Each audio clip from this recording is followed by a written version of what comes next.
संदीप ने अपनी माँ के कहने पर गांव में शादी कर ली थी। लड़की का नाम था सुनीता। माँ का कहना था एकदम मॉडर्न बहू नहीं होनी चाहिए, लेकिन उन्हें नहीं पता था कि गांव से आने वाली बहू सुंदर सुशील तो होगी और उसको गांव से बाहर भी निकाल लाएंगे, लेकिन उसके अंदर का गांव कैसे बाहर निकलेगा। शादी के कुछ दिन बाद, माँ टिफिन तो देना जरा। बेटा अब तो स्कूल नहीं ऑफिस जाता है, माँ से नहीं अपनी बीवी से टिफिन मांगा कर। ओके माँ। सुनीता टिफिन ले आओ। एक किलो टिफिन, इसके अंदर पिस्ता डाल दिया है। पिस्ता? पिस्ता क्यों? सास जी ने बोला था ना कि आपको पिस्ता बहुत पसंद है। ओहो, मैंने पिस्ता नहीं पास्ता बोला था, पास्ता। पास्ता? कहीं होता है पास्ता? अरे बेटी तू रहने दे, मैं बना दूंगी। अच्छा किया कि पाव भाजी बनाने का नहीं बोला, वरना किसी के पाव बना देती है। सुनीता को बुरा लगता है, लेकिन उसकी नादान हरकतें कम नहीं होती। ऐसे ही एक दिन, अरे तुमने ये क्या लगाया है? अरे आप वो फूस फूस करके लगाते हैं ना, वही। डियो? कहाँ दियो? किसको दियो? अरे वही ना जिससे खुशबू आती है। हाँ सही पकड़े हैं। अच्छा लेकर तो आना। कौन सा डियो लगाया तुमने? अभी लेकर आते हैं जी। संदीप की बात मानकर सुनीता अंदर से खुशबू वाला फुसफुस लेकर आती है। ओएमजी! ओएमजी मतलब ओ माय गणेश ना। अरे ओएमजी छोड़ो, और ये खुशबू वाला फुसफुस की बात कर रही थी तुम? हाँ इसी की, फिर से सही पकड़े हैं। अरे देवी, लेकिन आप सही नहीं पकड़े हैं, ये डियो नहीं है। डियो नहीं है तो क्या लियो है? अरे ये रूम फ्रेशनर है, जिसको कमरे में छिड़कते हैं, खुद पर नहीं। कोई बात नहीं, माँ कहती थी आत्मा किराएदार है, शरीर एक किराए का कर्म। हम शरीर पे ये डाल लिए तो क्या फर्क पड़ जाएगा। अरे बहू, ओ बहू, मेरे लिए फल तो ले आ, फिर मैं बाजार जाऊंगी। सुनीता अपनी सास के लिए फल लेकर आती है। अरे बेटा, पपीता, तरबूज और सेब फल ऐसे कैसे खा लूं? काट कर तो ले आ। माँ जी, मेरे गांव में तो खेत से उठा के सीधा खा लेते हैं। अरे ये तेरा गांव नहीं है ना। अरे संदीप, तू ही कुछ समझा देना इसको बेटा। मैं कैसे समझाऊं माँ, ये तो माइक्रोवेव को भी भट्टी बोलती है। कल मैंने बोला हाय कैसी हो, तो बोलती है किसी को हाय नहीं लगानी चाहिए। अरे सुनीता, तेरा क्या होगा? अभी तो कैसे बताऊं माँ जी, अभी हम कुछ करेंगे फिर पता चलेगा क्या होगा, लड़का या लड़की। हे भगवान, कहाँ से आ गई है? रामपुर से जी, आप ही तो लेकर आए थे मुझे। अरे मुझे माफ कर दो। पहले कोई गलती तो करिए जी, आपकी तो सारी गलती माफ कर देंगे हम। हाँ अरे बहू, मेरी बात सुन। फल यानी कि फ्रूट जब भी लाए ना तो काट कर लाना, ठीक है? जी ठीक है माँ जी, फल यानी फ्रूट यानी काट के लाऊंगी। सुनीता रोज ही कोई ऐसी हरकत कर देती जिसकी वजह से उसे घर में दो बातें सुननी पड़ती। एक दिन, माँ मेरे बॉस घर पर आने वाले हैं शाम को, उनका बर्थडे है, फैमिली साथ नहीं रहती उनके, तो यही पार्टी कर लेंगे। उनको अच्छा लगा तो शायद मेरा प्रमोशन भी हो जाएगा। मैं ना फ्रूट केक लाकर फ्रिज में रख दूंगी और तेरे साथ आज खाना मैं बनाऊंगी, ताकि जब साहब आए तो खाने में कोई गड़बड़ ना हो। शाम को जब सारी तैयारियां हो जाती है, संदीप के साथ बड़े साहब भी घर आते हैं। फ्रूट केक तो ले आना बहू, फिर खाना खाएंगे। अरे इस सब की क्या जरूरत थी, आपने बुलाया वही काफी है। सर, आपका परिवार शहर में नहीं है तो हम ही आपके परिवार जैसे हैं सर। इतने में ही सुनीता फ्रूट केक लेकर आती है और बड़े साहब की टेबल पर रख देती है, और जैसे ही केक के ऊपर का बॉक्स हटाती है, ओह, ये क्या है? केक तो कटा हुआ है, मैं तो ऐसा नहीं लाई थी। आप मुझे शाबाशी दे सकती है माँ जी, मैंने ही केक काट दिया। आपने कहा था ना, फल यानी फ्रूट यानी हमेशा काट के लाना, तो फ्रूट केक भी तो फ्रूट ही है ना, तो मैंने पहले ही काट लिया। हूँ ना मैं समझदार। अरे बहू, ये क्या किया? केक हमेशा वही काटता है जिसका जन्मदिन होता है। तुझे एक बात भी समझ नहीं आती, एक नंबर की बेवकूफ है। पूरा माहौल बिगड़ चुका था। संदीप को लगने लगा था कि साहब उसे प्रमोशन तो दूर की बात है, कहीं डिमोशन ना दे दे, लेकिन साहब बीच में ही बोल पड़ते हैं। अरे कोई बात नहीं, ये इनकी बेवकूफी नहीं है, इनका भोलापन है। बेटा आप कहाँ से हो? रामपुर गांव से। अरे वाह, गांव से? फिर तो आपके गांव में ताजे फल और सब्जियां मिलते होंगे। हाँ, सही पकड़े हैं। हम तो काटते भी नहीं, सीधा खा लेते हैं। मैं ना एक बार तुम्हारे गांव घूमने जरूर चलूंगा। क्यों संदीप, ले चलोगे ना? मुझे गांव घूमना बहुत पसंद है। बस फिर क्या था, संदीप और सास दोनों खुश हो गए, क्योंकि साहब को सुनीता ने गांव की बात करके खुश कर दिया था। अब संदीप का प्रमोशन पक्का था। शिक्षा, कभी भी किसी भी गलती पर घबराना नहीं चाहिए। हो सकता है कि उस गलती की वजह से आगे बड़ा फायदा हो जाए। यानी एक दिन शिवानी और प्रज्ञा रसोई में खाना बना रही होती हैं। तभी प्रज्ञा को रसोई में एक चूहा दिखता है और वो जोर से चिल्ला पड़ती है, दीदी वो देखो चूहा। वो डर के स्लैब पर चढ़ जाती है। अरे चूहा ही तो है, तू तो ऐसे डर रही है जैसे तूने कोई भूत देख लिया हो। कितनी डरपोक है तू भी ना प्रज्ञा। आप ज्यादा हंसो मत दीदी, हर इंसान को किसी न किसी चीज से डर लगता है। लगता होगा, पर मुझे तो किसी चीज से डर नहीं लगता। मैं तो बहुत बहादुर हूँ, पर तू हद कर दी भाई, एक चूहे से डर गई है। एक दिन प्रज्ञा अपने कमरे से बाहर निकल रही होती है और तभी शिवानी उसे पीछे से आकर डरा देती है। प्रज्ञा एकदम से उछल पड़ती है। दीदी, ऐसे भी कोई मजाक करता है क्या? अरे जरा अपनी शक्ल तो देख, एकदम बैंगन की तरह नीली पड़ गई है। अरे मेरी देवरानी इतनी बड़ी डरपोक है, मुझे तो पता ही नहीं था। आप ऐसे चौंकाओगे तो कोई भी डरेगा ना। अरे नाना, कोई बहाना अब काम नहीं आएगा। आज से ना तुम्हारा नाम है डरपोक प्रज्ञा। शिवानी प्रज्ञा का मजाक उड़ाकर चली जाती है। प्रज्ञा शिवानी की मजाक उड़ाने की आदत से परेशान हो जाती है। जब देखो मेरा मजाक उड़ाती रहती है, इनकी शिकायत तो मम्मी जी से करनी ही पड़ेगी मुझे।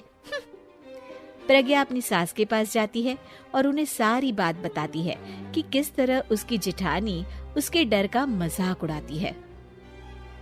ओहो, तो बड़ी बहू को बड़ा घमंड है अपनी बहादुरी पर। कोई नहीं, अभी उसका घमंड तोड़ देते हैं। मेरे पास एक तरकीब है छोटी बहू, एक काम कर तू। प्रज्ञा की सास उसे अपनी जेठानी को डराने का प्लान बताती है। ये तो बहुत अच्छा आइडिया है मम्मी जी, क्या बात है। आइडिया सुनकर लग रहा है कि आप अपने बचपन में काफी शरारती रही होंगी मम्मी जी। अब आएगा मजा मेरी बहादुर जेठानी जी को। प्रज्ञा अपनी जेठानी को डराने का एक प्लान बनाती है। रात में वो शिवानी के पास जाती है और कहती है, दीदी मुझे ना बहुत डर लग रहा है। क्या हुआ मेरी डरपोक देवरानी?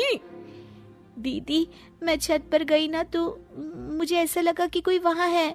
ऐसा लगा जैसे मुझे कोई वहां देख रहा था, जैसे कोई साया।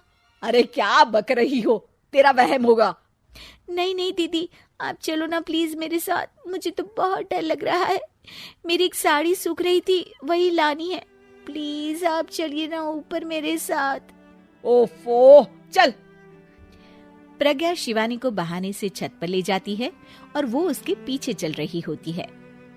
ले आ गए हम छत पर, कहाँ है भूत, दिखा, कहीं तो है नहीं। तभी प्रज्ञा चुपके से सीढ़ियों पर छुप जाती है और शिवानी छत पर अकेली रह जाती है। अरे प्रज्ञा कहाँ चली गई?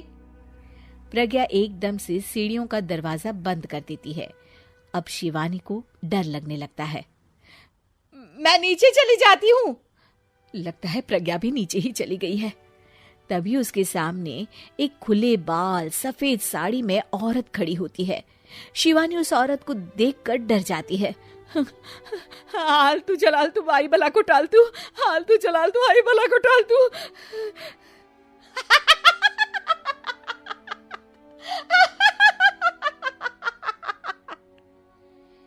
चुड़ैल की हंसी सुनकर शिवानी बुरी तरह डर जाती है। नहीं नहीं मुझे छोड़ दो, भगवान के लिए मुझे छोड़ दो। नहीं नहीं नहीं नहीं नहीं नहीं नहीं, नहीं। मैं तुझे नहीं छोड़ूंगी, मैं तेरा खून पी जाऊंगी। तभी चुड़ैल की हंसी उसकी सास की हंसी में बदल जाती है।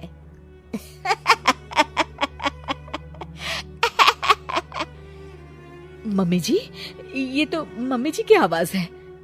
शिवानी आंख खोलती है तो सामने उसकी सास चुड़ैल का मेकअप करके खड़ी होती है और प्रज्ञा और उसकी सास जोर जोर से हंस रहे होते हैं। क्यों मेरी बहादुर जेठानी जी, आप तो कहती थी कि आप किसी से नहीं डरती। ये तुमने अच्छा नहीं किया प्रज्ञा। और सासू माँ, आप भी इसके साथ मिलकर। और नहीं तो क्या बहू, तुम अब मेरी छोटी बहू का ऐसे मजाक बनाओगी तो मुझे तो चुड़ैल बनना ही पड़ेगा ना। प्रज्ञा और उसकी सास और जोर जोर से हंसने लगते हैं और शिवानी गुस्से में नीचे चली जाती है। नई नई शादी करके आई थी पूर्णिमा। उसके पति प्रकाश को हर बात के बाद हरे मजाक कर रहा था बोलने की आदत थी। एक दिन पूर्णिमा चाय बना रही होती है।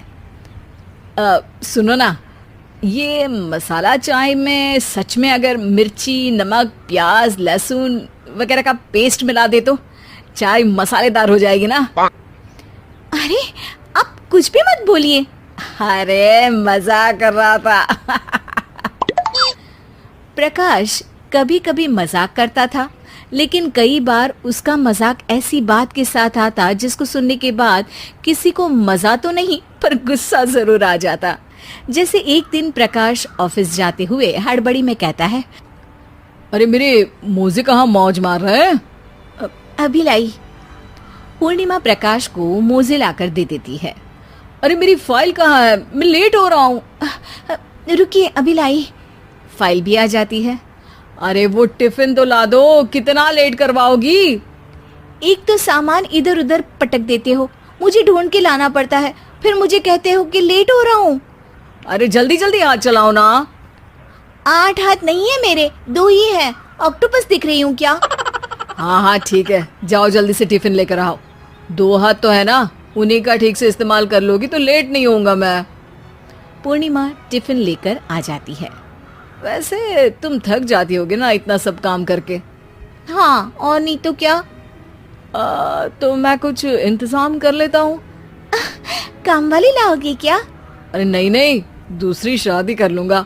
2 पत्नी होंगी तो काम आसानी से हो जाएगा ना। क्या? अरे मजाक कर रहा था। प्रकाश तो मैं मजाक कर रहा था कहकर वहां से चला जाता है। लेकिन पूर्णिमा के मन से प्रकाश की 2 शादी वाली बात का दुख पूरे दिन नहीं जाता। शाम को प्रकाश ऑफिस से लेट वापस आता है। हाथ मुंह धोऊंगा, टॉवल लगा देना, फिर खाना खाऊंगा, खाना भी लगा देना। देखो लेट मत करना। सब काम आराम से ही होंगे। आप भी तो लेट आए हो ना ऑफिस से। अरे यार मैं काम कर रहा था ऑफिस में, तुम क्या कर रही हो? घर में जो खाना, साफ सफाई ये सब होता है ना, इसको भी काम ही कहते हैं वैसे। अरे ठीक है, मैं ही कुछ करता हूँ तुम्हारी मदद के लिए। ऑफिस से आकर मेरा हाथ बटाओगे घर के काम में? अरे नहीं, दूसरी शादी कर लूंगा ताकि सफाई तुम कर लो और खाना दूसरी बीवी बना ले। प्रकाश तुम ना थोड़ा सोच समझ के बोला करो। अरे मजाक कर रहा था यार। प्रकाश और पूर्णिमा साथ में बैठकर खाना खा रहे होते हैं। प्रकाश अपनी धुन में खाना खा रहा होता है, जबकि पूर्णिमा इस बात को लेकर उदास है कि प्रकाश हमेशा कोई दुखी कर देने वाली बात ही बोल देता है और उसके बाद मजाक कर रहा था कह के खुद को बचा लेता है। रात को सोते वक्त पूर्णिमा ने सोच लिया था कि प्रकाश से इस बारे में बात करनी ही पड़ेगी। अगली सुबह भी प्रकाश ने ये लाओ वो लाओ का तांडव शुरू कर दिया। अरे काले वाले जूते कहाँ हैं? बेड के नीचे। अरे टिफिन तो लाओ जरा। ले आऊंगी, पर पहले कुछ बात करनी है। क्या बात करनी है तुमको? ये जो रोज दूसरी शादी करने की बात करते रहते हो ना आप, मेरा मन दुखी हो जाता है। मत बोलिए ना ऐसी बात। अरे पगली, पहले क्यों नहीं बताया? मैं इसका समाधान कर दूंगा। अब बोलना छोड़ दोगे ना? अरे नहीं, दूसरी शादी कर लूंगा ताकि उसको तो बोल पाऊं।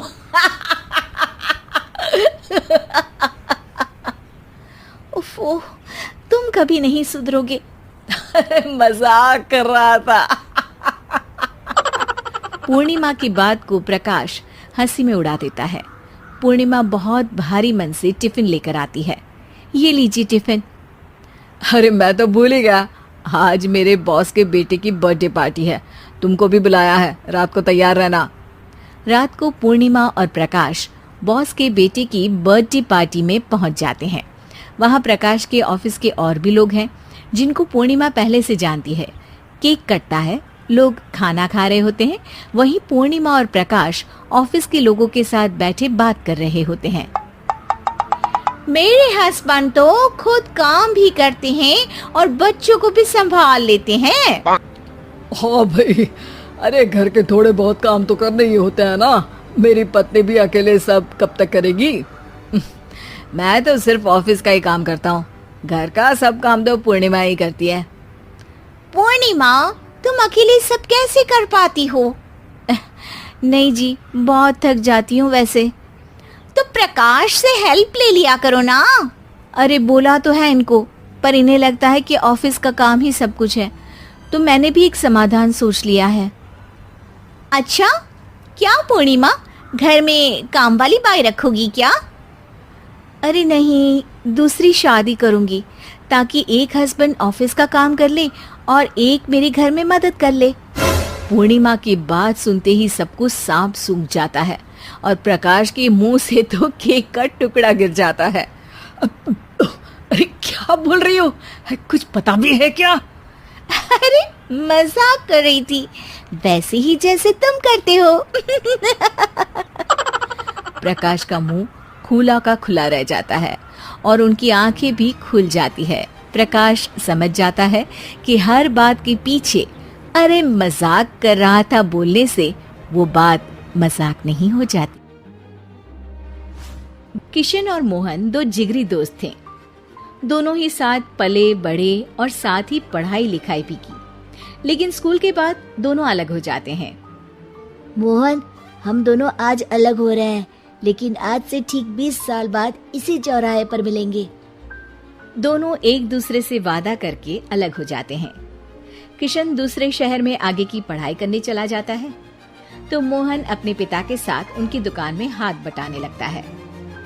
पिताजी, मैं भी किशन की तरह दूसरे शहर में पढ़ने जाना चाहता हूँ। उसके पिता एक शराबी इंसान थे। अरे बेटा, तू क्या करेगा शहर जाकर? अरे पढ़ाई करने के बाद किसी के ऑफिस में नौकरी है ना। अरे वो तुझसे ढेर सारा काम करवाएगा और बदले में 4 अठन्नी पकड़ा देगा। तो राजा है राजा, अपनी दुकान में बैठ बच्चा। पर पिताजी, ये गल्ला तोलना मुझे अच्छा नहीं लगता। अरे इसी गल्ले को तोल तोल कर तो मैंने तुझे पढ़ाया लिखाया, इस लायक बनाया, और आज तुझे ये गल्ला तोलना अच्छा नहीं लगता। ये बोलकर वो मोहन को एक जोर का थप्पड़ लगा देते हैं। मोहन को थप्पड़ से गुस्सा आ जाता है और वो घर छोड़कर चला जाता है। 1-2 दिन भूखा रहने के बाद मोहन को पिता की बात याद आती है। ऐसा कौन सा काम है जिसमें खुद के लिए मेहनत करना और ज्यादा से ज्यादा पैसा हो? वो सोच में पड़ जाता है कि तभी उसे घोड़ों की आवाज आती है। वो एक पेड़ के पीछे छुप जाता है और जहाँ देखता है कि डाकू कैसे एक चादर फैलाते हैं और उसमें ढेर सारे सोने के गहने डाल देते हैं। डाकुओं का सरदार बोलता है, चलो, एक दिन मेहनत की, अब बाकी के महीने राजा बनकर गुजारेंगे। सारे जोर जोर से हंसकर वहां से निकल जाते हैं।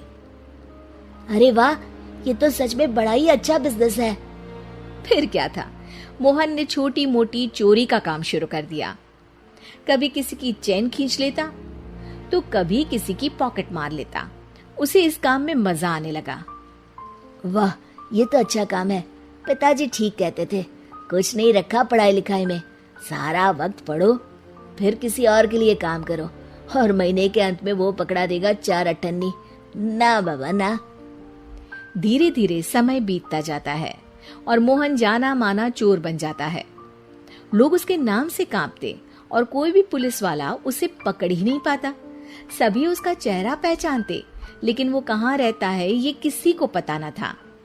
फिर एक दिन वो भी आ जाता है जब मोहन को किशन से मिलने का दिन याद आता है। ओह, 20 साल बाद आज ही का दिन है जब मुझे अपने यार किशन से मिलना है। और फिर वो उस शहर में जाता है और चौराहे में खड़ा हो जाता है। काफी समय तक वो अपने दोस्त का इंतजार करता रहता है, लेकिन वो नहीं आता। मैं भी पागल हूँ, किसे 20 साल पहले की बात याद होगी। कुछ देर इंतजार करने के बाद वो वहां से जाने लगता है कि तभी सामने 2 पुलिस वाले आ जाते हैं और उसे गिरफ्तार कर लेते हैं। मोहन को आश्चर्य होता है कि उन लोगों को मोहन का पता कैसे चला। अब सुनो, तुम लोगों ने अब मुझे पकड़ ही लिया है, तो क्या मैं जान सकता हूँ कि तुम लोगों को ये कैसे पता चला कि मैं यहाँ आने वाला हूँ? उसमें से एक पुलिस वाला मोहन को एक लेटर देता है। मोहन लेटर खोलता है जिसमें लिखा होता है, मेरे जिगरी दोस्त मोहन, मैं जानता था आज दुनिया यहाँ के वहाँ क्यों ना हो जाए, तुम यहाँ मुझसे मिलने जरूर आओगे। आज मन था कि मैं तुम्हें गले लगा लूं, लेकिन फर्ज की दीवार सामने आ गई। 20 साल बाद तुम एक मुजरिम के रूप में मेरे सामने खड़े थे। माफ करना दोस्त, देश के प्रति मेरा फर्ज मेरी दोस्ती के आगे छोटा पड़ गया। मोहन की आंखों में अब आंसू थे। वो चुपचाप वहां हाथों में हथकड़ी बांधे चला जाता है। नौकरानी एक घर के लिए कितनी जरूरी होती है, आइए देखते हैं। अरे बहू, ये देख, सारा साबुन बर्तन में रह गया। ये नौकरानी कोई काम नहीं करती, गंदा काम करके चली जाती है और ढेर सारा पैसा ले जाती है। अरे मम्मी जी, उसने तो साफ किया ही था, मेरे ही हाथ से इस ग्लास में सर्फ गिर गया था। अरे बस कर झूठी, उसे बचाने के लिए सारी जुगत लगा ले, लेकिन मैं तो इसे निकाल कर ही रहूंगी। हमारे जमाने में ना कोई नौकरानी थी और ना ही ये चिकने बर्तन। चूल्हे के जले बर्तनों को राख रगड़ कर साफ किया करती थी मैं। अरे माँ जी, मैं कहाँ बचा रही हूँ उसे, और वैसे भी आजकल नौकरानी जरूरत नहीं, स्टेटस सिंबल बन गया है। अब आप बताओ, मैं मुन्ना को नीचे घुमाने ले जाऊं तो लोगों से क्या बोलूं? झाड़ू पोछा खुद लगा रही हूँ, लोग सीधा यही पूछते हैं कि कौन सी नौकरानी काम कर रही है तेरे घर पर। अरे बस कर, ये भी कोई बात होती है? मम्मी जी, आप नहीं समझेंगी। शाम को नौकरानी घर आकर काम कर ही रही होती है कि सास को कहती है, माँ जी एक बात बोलूं, बुरा न मानना। अरे वैसे तो मुझे तेरी शक्ल ही पसंद नहीं है, बात क्या खाक पसंद आएगी। अरे माँ जी सुन तो लीजिए क्या कह रही है।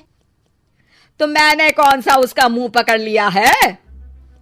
अरे माँ जी, वो लाल साड़ी पहनती हो ना, ना पहना करो। सास का गुस्सा अब तो 7वें आसमान पर होता है। अरे वाह जी वाह, क्यों ना पहना करूं? और तू होती कौन है ये बताने वाली कि मैं क्या पहनूं क्या ना पहनूं? अरे माँ जी पूरी बात तो सुन लो, वो बोलना क्या चाह रही है। अरे बुरा न मानो आंटी जी।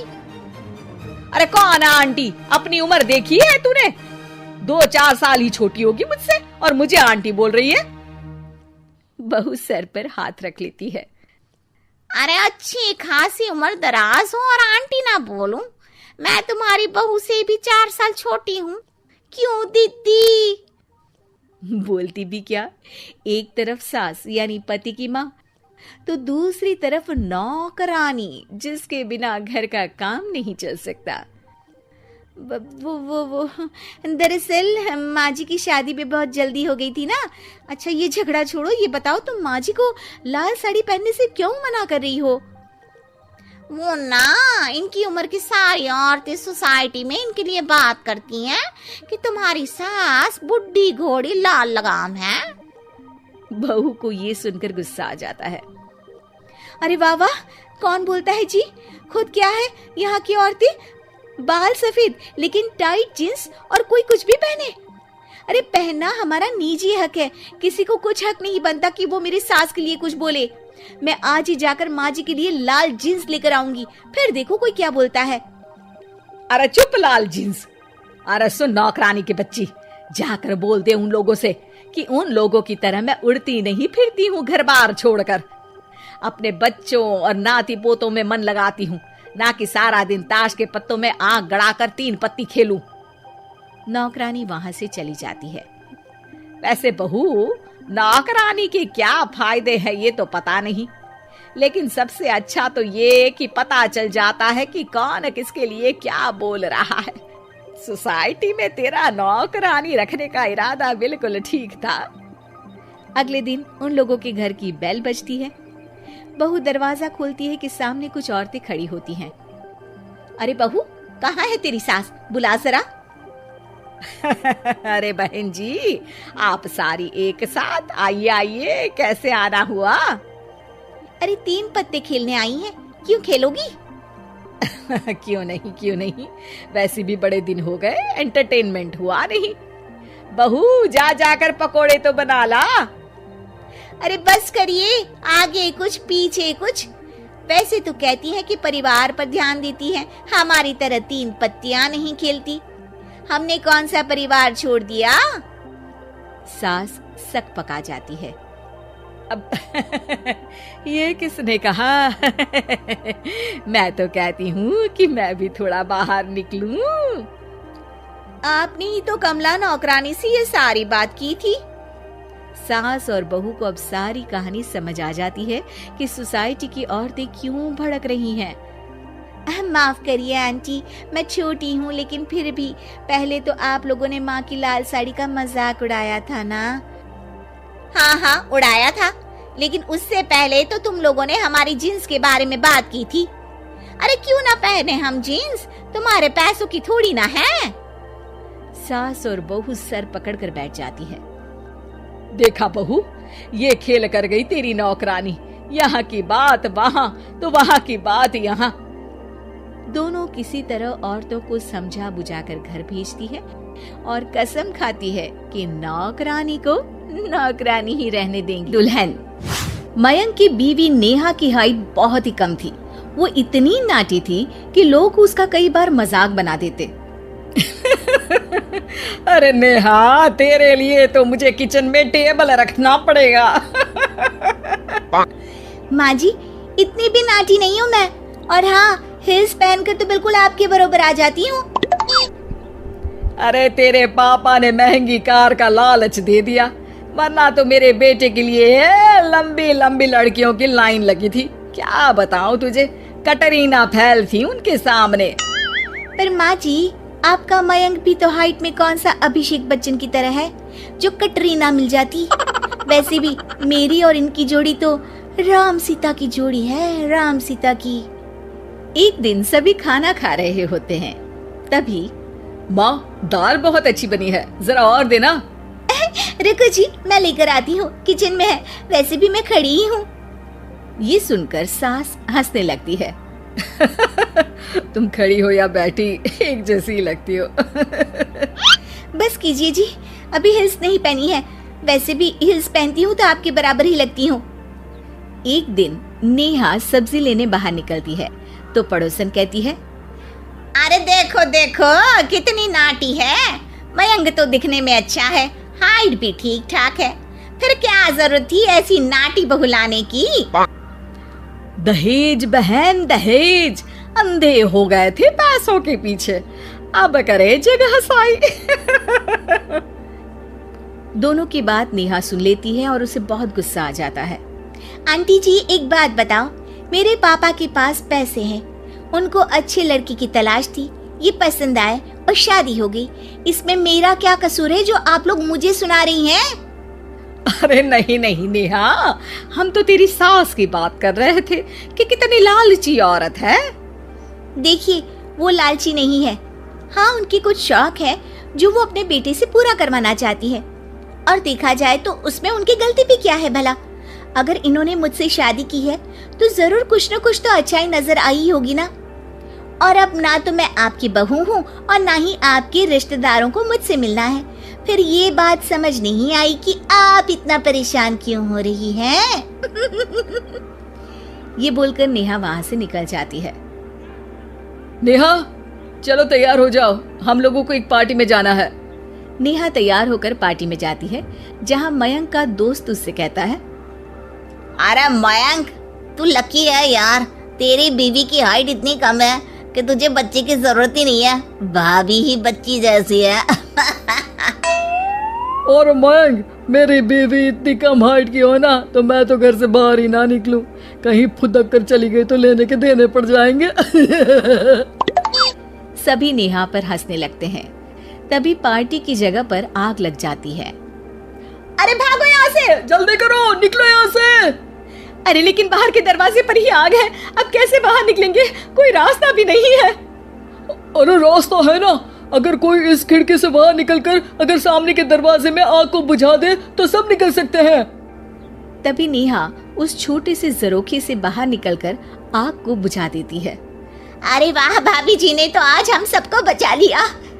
वाह भाई वाह, बीवी हो तो ऐसी, अपने पति ही नहीं बल्कि यहाँ मौजूद सभी की जान बचा ली है इसने। भाई मयंक, माफ कर देना, तेरी बीवी तो सच में कमाल है। मुझे ये बात पता है और मुझे मेरी बीवी पर गर्व है। नेहा मुस्कुराकर अपने पति की तरफ देखती है। कुछ दिनों बाद जब नेहा और उसकी सास मार्केट जाती है, वहाँ पर, अरे भैया, ये कपड़ा तो देना, कितने का पड़ेगा? माता जी, ये तो बहुत महंगा कपड़ा है, लेकिन अब बस सिर्फ 2 मीटर ही बचा है, मेरे तो किसी काम का है नहीं ये टुकड़ा, तो आप 100 रुपया ही दे दीजिए। अरे भैया, तो मैं क्या करूंगी इस टुकड़े का, लेकिन वैसे है बड़ा ही सुंदर। तभी नेहा बोल पड़ती है, इसमें तो मेरी पूरी ड्रेस बन जाएगी। ये कहकर वो कपड़ा ले लेती है। अगले दिन नेहा वो ड्रेस पहनकर सास के सामने आती है। अरे वाह नेहा, ये ड्रेस तो बहुत ही सुंदर लग रही है, बड़ी महंगी होगी ना? अरे कपड़ा तो मैंने ही पसंद किया था, बस पूरा नहीं था तो इसने ले लिया। सिर्फ 200 रुपये की ड्रेस है ये पूरी। देखो माँ जी, नाटी होने का भी कम फायदा नहीं है। जैसे तैसे दिन कट रहे थे। सास और पड़ोसियों के मजाक बनाने का सिलसिला चल ही रहा था कि एक दिन मोहल्ले से जोर जोर से आवाज आती है, हाय रे, मैं मर गई, भगवान मैं क्या करूं? अरे क्या हुआ? देखते हैं तो सभी एक हॉल के सामने भीड़ लगाकर खड़े हैं। मेरा बेटा प्रिंस गड्ढे में गिर गया है।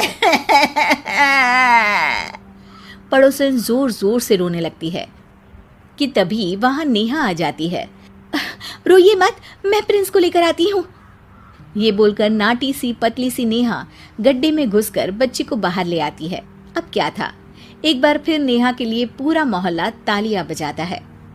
मुझे माफ कर दो नेहा, मैंने तुम्हारी हाइट का कितना मजाक उड़ाया था।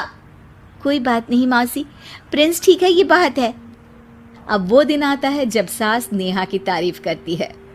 वाह बहू वाह, तेरी तारीफें सुन सुनकर तो मैं खुश हो गई। आज तो तूने ये साबित कर दिया कि समाज में इंसान अपने रंग रूप और लंबाई चौड़ाई से नहीं बल्कि साहस और हौसले से काबिल कहलाता है। मुझे माफ कर देना बेटा।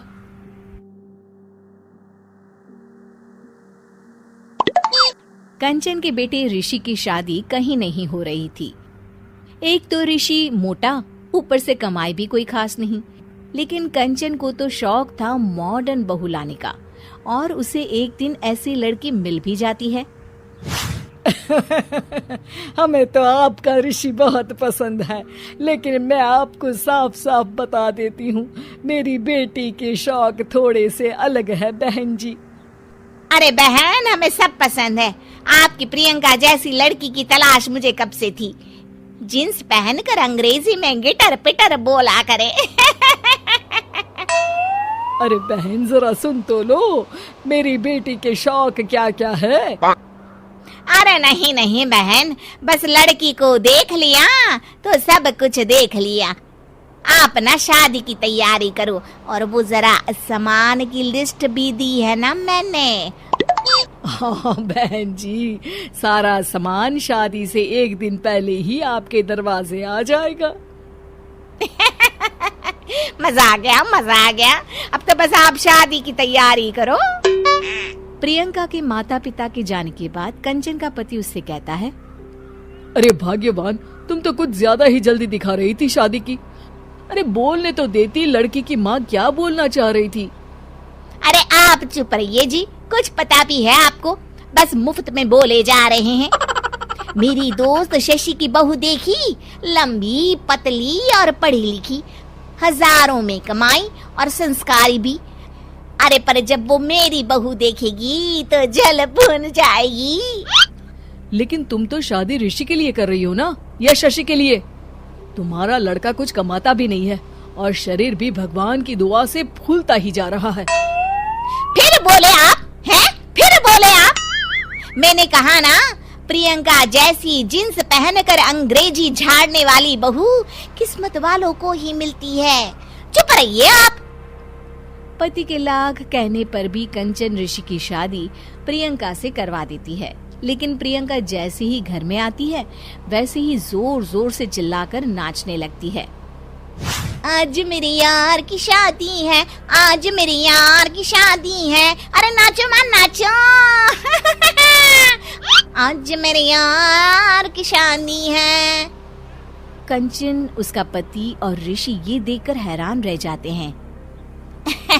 लग रहा है बहू को शादी की बड़ी खुशी है। हाँ हाँ, बहू क्यों नहीं, हम भी नाचेंगे। अरे नाचो नाचो जी, मुंह क्या देख रहे हो, चलो चलो नाचो, बहू कह रही है। कंचन ये कहकर प्रियंका के साथ नाचने लगती है। ऋषि और उसके पिता वहाँ से चले जाते हैं। अगले दिन कंचन अपनी सहेलियों को प्रियंका से मिलवाने के लिए घर बुलाती है, जहाँ शशि भी आती है। अरे शशि, कैसी हो? मैं ना तुम्हें प्रियंका से मिलवाती हूँ। अरे सच में बहुत ही एडवांस सोच की लड़की है, कितने मॉडर्न ख्यालात है उसके, पता है तुम्हें? अरे हाँ कंचन, जरूर, बच्चों की शादी अच्छी ही होनी चाहिए। और वैसे भी तुझे तो शुरू से ही ऊंचे ख्याल की बहू चाहिए थी। तभी कंचन की सहेली कहती है, अरे कंचन बुलाओ ना प्रियंका को, हम भी मिल ले। अरे बहू प्रियंका, जरा बाहर तो आना। कई बार आवाज देने के बाद भी प्रियंका बाहर नहीं आती है तो कंचन को बुरा लग जाता है। वो उसे लेकर बाहर आती है लेकिन ये क्या, प्रियंका लड़खड़ाती हुई बाहर आती है और उसके हाथ में शराब की बोतल होती है। हालांकि शराब पीना स्वास्थ्य के लिए हानिकारक होता है और ये हमारी किडनी के लिए बहुत ही खतरनाक है, लेकिन कंचन की बहू प्रियंका पूरे नशे में होती है। अरे इतने सारे लोग! ये कहकर वो शशि के पास जाती है। आंटी जी, पत्ते खेलेंगी? पत्ते? अरे दूर हो, दूर हो, तुम्हारे मुंह से तो शराब की बदबू आ रही है। अरे कंचन, माना तुम्हें मॉडर्न बहू चाहिए, लेकिन आधुनिकता का मतलब ये तो नहीं ना। बुरा न मानना कंचन, तुम्हें पता था कि तुम्हारे बेटे की कमाई और शरीर दोनों ही ठीक नहीं है, तो तुम्हें उसी हिसाब की लड़की से शादी करवानी चाहिए थी। ऐसा कहकर सभी औरतें वहां से चली जाती है। तभी प्रियंका की माँ कंचन के घर आती है। अरे बहन जी, बड़ी चालाक निकली आप तो। बिना बताए अपनी पियक्कड़ बेटी मेरे लायक बेटे के गले में बांध दी। आय हाय, बड़ी आई बिना बताए। उस दिन जब मैं ये बात बता रही थी तो तुम तो सुनने को भी तैयार नहीं थी। अब भुगतो तुम। ये कहकर वो वहां से वापस चली जाती है। सबके जाने के बाद कंचन अपना सर पकड़ लेती है। हाय रे, आधुनिकता की अंधी दौड़ में मैं अपनी संस्कृति ही भूल बैठी थी। अब तो राम ही बचाए मुझे।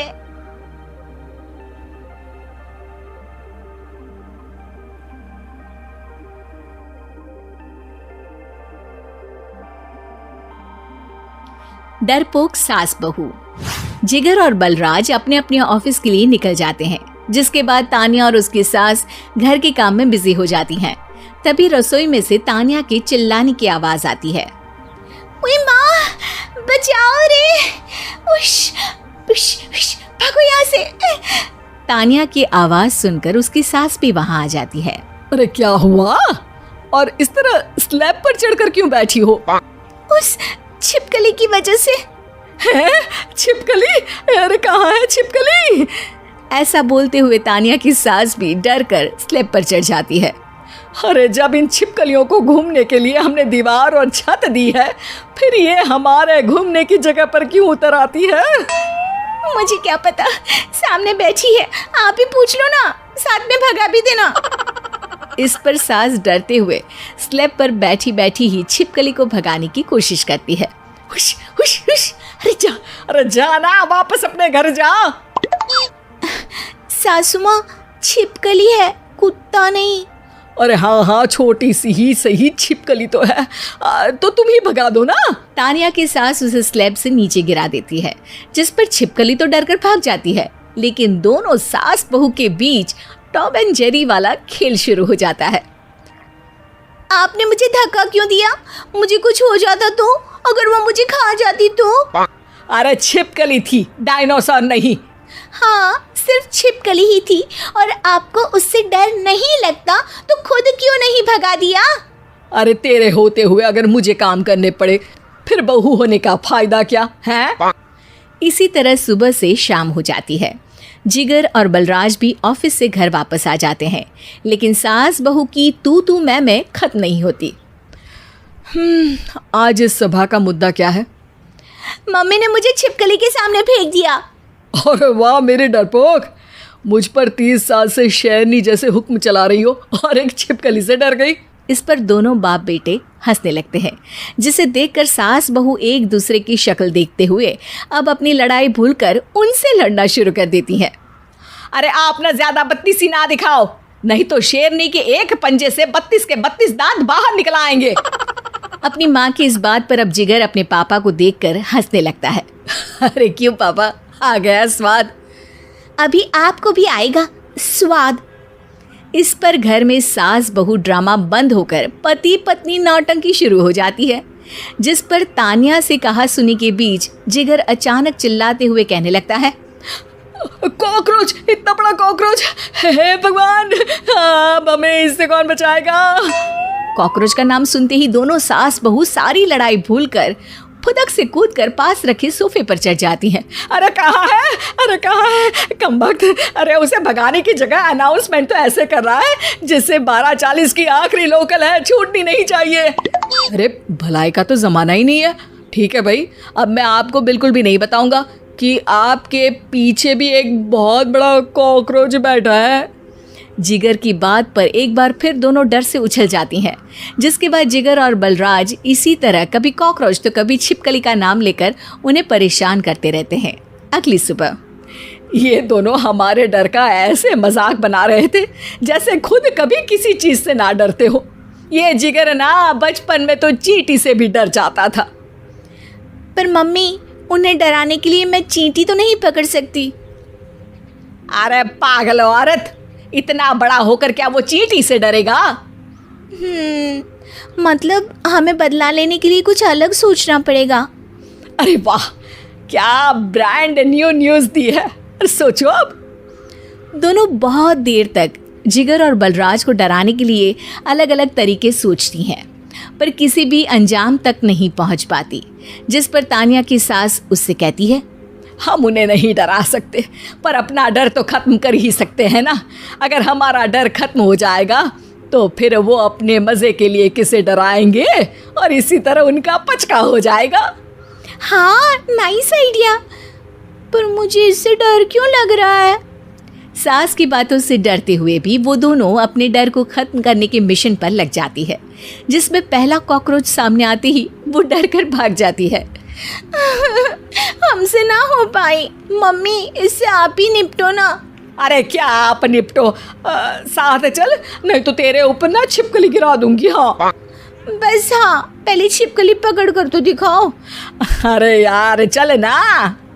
इस पर दोनों भगवान का नाम लेते हुए एक वाइपर लेकर कॉकरोच के पास जाकर डरते डराते उसे भगा देती हैं, जिसके बाद उनमें थोड़ी हिम्मत आती है और वो दिन ब दिन एक एक कर अपने हर डर पर काबू पाने लगती हैं। कुछ हफ्तों बाद, वाह मम्मी, आइडिया तो मस्त था। अब कॉकरोच हो या उसका बाप, मैं किसी से नहीं डरती। अरे शाबाश। और मैं छिपकली हो या उसका पूरा गैंग, सबके छक्के छुड़ा दूंगी। पर मम्मी जी, उससे पहले किसी को सबक सिखाना है। उसी रात जब बलराज और जिगर टीवी देख रहे होते हैं तो दोनों सास बहू प्लान बनाकर छुपके से उन पर नकली छिपकली और कॉकरोच फेंक देती हैं, जिसे देखते ही वो दोनों अपनी जगह से उछल खड़े होते हैं। अरे ओए माँ, छी ये छिपकली कहाँ से आ गई? ओह, इस कॉकरोच को मेरे ऊपर से हटाओ ना। अरे क्यों बेटे, कैसे माँ याद आ गई? जब माँ को डर लग रहा था तब तो बहुत खिल्ली उड़ा रहे थे। ससुर जी, कॉकरोच से तो हम जैसे डरपोक डरते हैं, फिर आज आपको क्या हुआ? दोनों हंसने लगती है, जिससे जिगर और बलराज को भी उनकी गलती का एहसास होता है। कहते हैं ना, सीरियल समाज का आईना होते हैं। अब इन सास बहू के जीवन में सीरियल क्या रोल है, चलिए देखते हैं। वीना और उसकी बहू माया दोनों को ही सीरियल्स देखने का बड़ा शौक था। माँ जी जल्दी आओ, जल्दी देखो पवित्रा कैसे अपने पति को चांटा मारेगी। हाँ, पूरा सीरियल खत्म होने आ रहा है तब तो बुलाया नहीं। पति को कैसे चांटा मारेगी ये दिखाने बुला रही है। चलाक कहीं की, जानती नहीं हूँ क्या मैं तुझे? अरे क्या जानती हैं आप मुझे, और क्या हर बात पर जानती हूँ करती रहती हैं। बड़ा जो मेरे साथ बचपन में रस्सी कूदा करती थी ना आप। देख, जितनी है ना जबान भी उतनी ही चलाया कर। अभी तो उतनी भी नहीं चलाई है। पता नहीं समझती क्या हो आप अपने आप को। बेटा पैदा किया है कोई हीरा नहीं जो बहू को आए दिन सुनाती रहती हो। तभी वहाँ सार्थक, जो माया का पति है, वो आ जाता है। क्या बात है माया, क्यों माँ से लड़ रही हो? मैं माँ से लड़ रही हूँ? अरे तुम्हारी माँ साइको है, साइको। शादी से पहले बताया क्यों नहीं? मैं तो ना करती तुम लोगों के घर में शादी। अरे तेरी बीवी की जबान है या घोड़े की लगाम, लगने का नाम ही नहीं ले रही है। ओफो, लेकिन तुम लड़ किस बात पर रहे हो ये तो बताओ। सीरियल देखने बुलाया था, सोचा बुढ़िया सारा दिन दिमाग चलाती है, जरा टीवी में मन लगा ले। अरे ये कैसी भाषा बोल रही हो माया? माँ है ये मेरी। देख बेटा, मैं पागल नहीं हूं जो ये सीरियल दिखाने बुलाए और मैं लड़ पड़ूं। अरे यार, तुम दोनों ना घर का माहौल ठीक रखा करो ना, हमेशा लड़ना ठीक नहीं है। ये बोलकर सार्थक वहां से चला जाता है। अगले दिन वीना टीवी देखते हुए, अरे वाह, बहू हो तो पार्वती जैसी, वरना ना हो। ना हो तो ही अच्छा है। पार्वती की सास भी असली जिंदगी में अपनी सास से परेशान होगी। अरे देख माया, फ्री में तो मुझसे मत लड़, मैंने तो तुझे कुछ नहीं बोला। नहीं बोला? क्यों नहीं बोला? अरे सीधे नहीं तो उल्टे से तो बोला ना कि बहू हो तो ऐसी, नहीं तो ना हो। अरे हाँ, तो गलत क्या बोला? ये जो सीरियल देखकर मुझे बोलती है ना, मुझे भी इतना मेकअप करके ऐसा बोलने के हजारों रुपए मिले तो मैं भी ऐसी ही बन जाऊं। तो क्या मेरे बेटे के पास से पैसे नहीं लेती है तू? थोड़ी देर बाद वहां सार्थक आ जाता है। सामने टीवी चलता देख वो समझ जाता है कि सास बहू के बीच लड़ाई का कारण कुछ और नहीं बल्कि टीवी ही है। सार्थक अपने दोस्तों के पास जाता है और उन्हें सारी बात बताता है। अरे यार, इतनी सी बात? अरे नहीं यार, इतनी सी बात नहीं है। ये टीवी सीरियल वालों के कारण तो मेरे घर में रोज रोज लड़ाई होती है। अरे यार, तो घर से केबल का कनेक्शन ही हटवा दे, फिर ना रहेगा सीरियल, ना होगी लड़ाई। वाह जी, अब तो सार्थक को सोल्यूशन भी मिल गया। अगले दिन घर में सिर्फ एक चैनल आता है और वो था दूरदर्शन। अरे बहू, ये क्या, कोई चैनल ही नहीं आ रहा है? ओह, पता नहीं पार्वती की सास ने वो जहर खाया होगा भी कि नहीं। अच्छा माँ जी, आप तो खीर खा लीजिए। हैं? ना ना ना, नहीं खाऊंगी ये जहर वाली खीर। अरे खा लीजिए ना माँ जी, मैं पार्वती की तरह नहीं हूँ। हाँ, और एक बात, केवल आपके कारण घर का केबल कनेक्शन हटा दिया गया है। मेरे कारण? अरे करमजली, सीरियल देख देख कर तो तू चाले चलती थी और कनेक्शन मेरे कारण कटा। अरे वाह, एक नंबर की शातिर है तू। सासू माँ जो मुंह में आता है बोले जा रही है। देखा ना, सास भी कभी चुड़ैल थी में क्या हुआ था कमलावती के साथ। अरे बेचारी कमलावती तो अपनी बहू चंडाल रानी के चक्कर में चुड़ैल बनी थी। तू देखना ससुराल सुमन का में क्या हाल हुआ था सुमन का। वो तो मक्खी बन गई थी और जो सास की नाक में घुसकर धमाचाकड़ी मचाई मजा आ गया था। काश मैं भी मक्खी बन पाती। अरे बन, तुम मक्खी बन। अरे मैं तो कहती हूँ तुम मक्खी ही बन जाना। तुझे दोनों हथेलियों के बीच रखकर मसलना दूं तो मेरा नाम भी वीणा नहीं। अभी तक तो मैं साफ साफ बात नहीं कर रही थी, लेकिन और तभी सार्थक वहां आ जाता है। अरे अब तो केबल का कनेक्शन भी हट गया, फिर आप दोनों किस बात पर लड़ रही हैं? अरे ये पुराने एपिसोड उठा उठा कर मुझसे लड़ रही है। मैं या आप? एक तो मैं इनके लिए खीर बनाकर लाई, ऊपर से बोल रही थी खीर में जहर है। अरे मैंने कभी बोला कि मेरा रानी हार जो चोरी हुआ है वो तुलसी की सास की तरह कहीं इन्होंने तो नहीं चुरा लिया? अरे कौन तुलसी? वो मीरा आंटी की बहू। मीरा आंटी ने उनका हार चुरा लिया? अरे तू मेरी तुलना उस तुलसी की सास से कर रही है। अरे वो मक्कार सी औरत। अरे नहीं, तुलसी अपनी वो ससुराल की 4 साल की हीरोइन। वर्मा जी के यहाँ एक काम वाली आई, उसका नाम था जलेबी बाई। क्योंकि उसके कोई भी काम सीधे नहीं होते थे, बात हो या काम, हर चीज घुमा के ही करती थी। अरे साहब, वो जो स्कूल में बच्चों की होती है ना, वो मुझे चाहिए। स्कूल में बच्चों को क्या क्लासेस क्यों चाहिए तुमको? अरे नहीं साहब, वो होती है ना गर्मी की छुट्टी। हाँ, छुट्टी चाहिए 2 दिन की। अरे तो इतना घुमा कर क्यों बोल रही हो? सीधे सीधे बोलो ना, वैसे क्यों चाहिए तुमको छुट्टी? अरे मेरे भाई के जो पापा है ना, उनकी जो पत्नी है ना, उनके भाई के पापा की पत्नी को बुखार आ रहा है।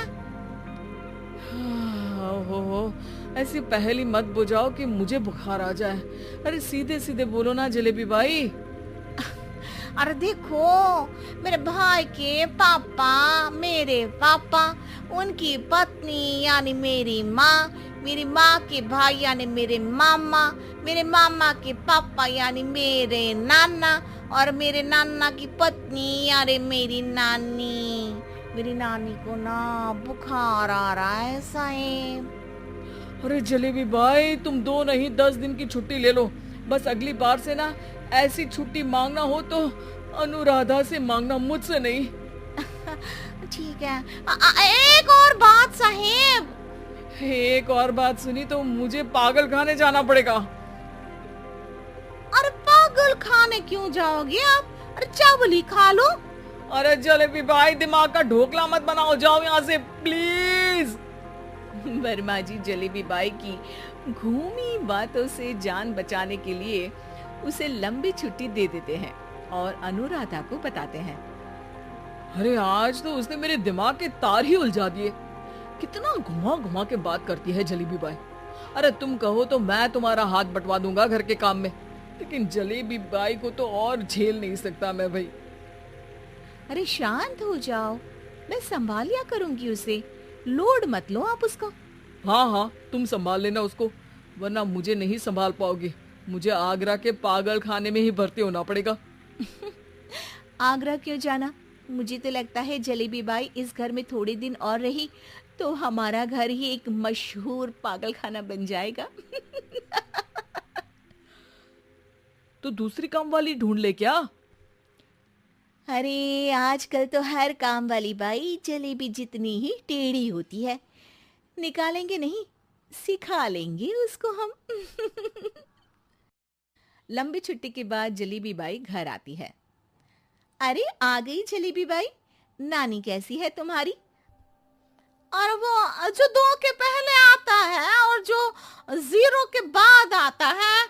अब 1? हाँ, 1 नंबर है।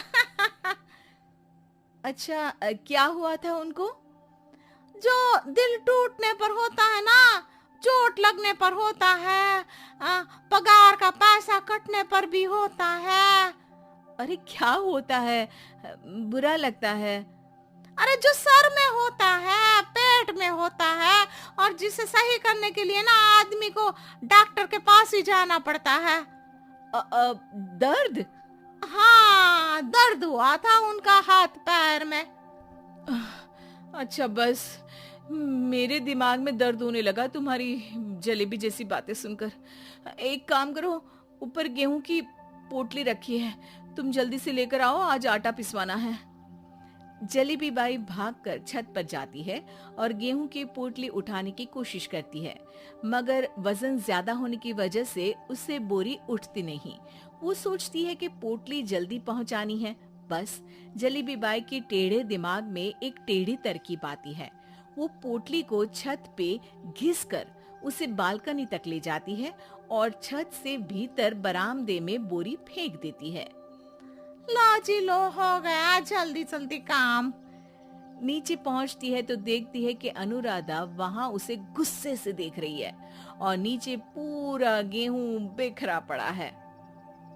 ये क्या किया? अरे पोटली में वजन ज्यादा था, आपने कहा था जल्दी से ले आओ, तो इससे जल्दी कैसे करती मैं बताओ तो। हाँ, अरे एक काम तो सीधा करो, अब क्या करेंगे इन गेहूं का? सब सत्यानाश कर दिया। अनुराधा सोच लेती है कि अब इस जलेबी को सीधा करना ही पड़ेगा, वरना बहुत परेशानी हो जाएगी। जलेबी बाई फिर भी सुधरती नहीं है। रोज कोई घूमी फिरी बात से वर्मा जी के दिमाग में शॉर्ट सर्किट करती है तो कभी अनुराधा के काम बिगाड़ती। जैसे कमरे में झाड़ू लगाने का कहने पर कमरों की दीवारों पर झाड़ू टांग के कहती, लगा दी कमरे में झाड़ू। देखते ही देखते ये महीना खत्म हो जाता है। अरे दीदी पैसे दे दो ना। पैसे तो नहीं है। पैसे नहीं है का मतलब पैसे तो होते ही है ना घर में। अरे भरोसा नहीं है तो पूरे घर में ढूंढ के बता दे कहाँ पैसे हैं, मिल जाएगी तुम्हें। अबे ढूंढ के लाई मैं। जलेबी जल्दी से अनुराधा का पर्स लेकर आती है। अरे इसमें है ना पैसा। अरे मुझे तो नहीं दिख रहा। अरे दीदी है ना 2000 का नोट। अरे तो वो तो 2000 रुपए हैं, पैसे तो नहीं है। अरे दीदी दे दो ना, जल्दी घर जाना है, आज मेरी तारीख है। अरे पक्का आज तेरी तारीख है?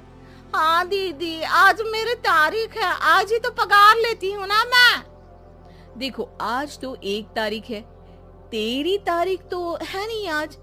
अरे दीदी दे दो ना, घुमा क्यों रही हो इतना। अच्छा कितनी पगार है तुम्हारी? 5000। आप ही ने तो तय की थी। 5 मतलब जो 4 के बाद आता है और 4 के पहले। हाँ हाँ दीदी 5 वही जो 3 में 2 जोड़ के होता है। अरे हाँ दीदी हाँ 5 वही ना जो 10 में से 5 घटाने पर होता है। अरे दीदी मैं समझ गई, अब आपको कभी नहीं घुमाऊंगी, प्लीज जल्दी से पैसे दे दो ना सारी। और अब ना ये जलेबी बिल्कुल सीधी हो जाएगी कसम से। जलेबी बाई की अकल ठिकाने आ जाती है। अनुराधा जलेबी को पैसे दे देती है और कहती है, अब अगर तुमने हमें घुमाया ना तो तुमको कहीं दूर घूमने भेज देंगे, जहाँ से तुम घूमने के बाद कभी वापस ही नहीं आ पाओगी। समझ गई जलेबी बाई?